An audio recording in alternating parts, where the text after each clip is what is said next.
September 24th, 2013. Here's my 2 cents on the TV show The Blacklist. I thought, and I think other people thought, that this was going to be one of those over-the-top, fun James Spader vehicles where he has his little speeches on life, and he kind of gives us a great performance, and he's charming in his own way, but he's also a little bit creepy, but he's also kind of attractive in one of those ways where men like him because men want to be friends with him and women want to sleep with him kind of vehicles. That kind of show where, yeah, we'll watch it because he's entertaining. But really, this is really a show about the return of Clarice Starling from the Hannibal movies or the Hannibal TV show. But really not, because it's not Clarice. It's somebody else who seems to be disguised as Clarice, who, this is her show, this is her arc. If you watch the pilot, James Spader's character doesn't really change at all. He kind of seems to be 5 steps ahead of everybody and kind of knows what's going to happen, whereas the girl is the one who has the arcs. She has the ones she has a development as a character.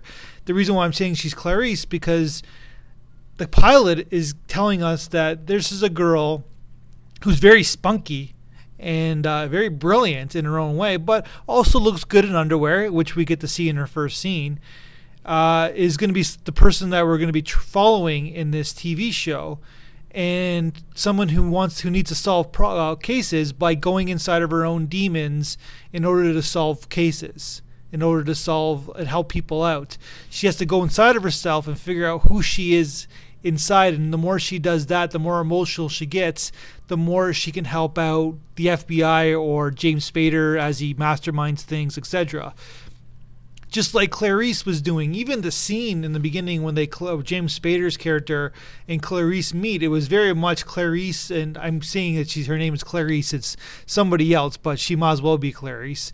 It's almost like she was talking to Hannibal Lecter from the Hannibal movies. It was very much similar, even their exchange of the pro exchange. The Blacklist pilot does work. It's intriguing, and I was a little bit bored for about 10 seconds, but then James Spader's character jumped in and he kind of gave us a little bit of a golden nuggets of emotion and scene, and then I came back to it.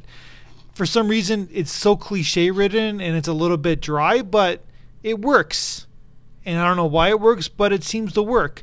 I can't imagine a long shelf life, because I guess the end of the episode was like, we're going to get the real criminals, not the ones that are on the top 10 list that everybody knows for political reasons, but the ones that nobody knows. We're going to go after those people. And the only thing I need to do is have this Clarice girl on my side, because she needs to figure out who she is emotionally, and because she's got all these demons inside of herself. So while we're going to help the world, we can figure she can help herself out at the same time, which makes for a great TV pilot. That really wasn't his speech in the end, but it could have been. That's my 2 cents on this show that I will watch the second episode.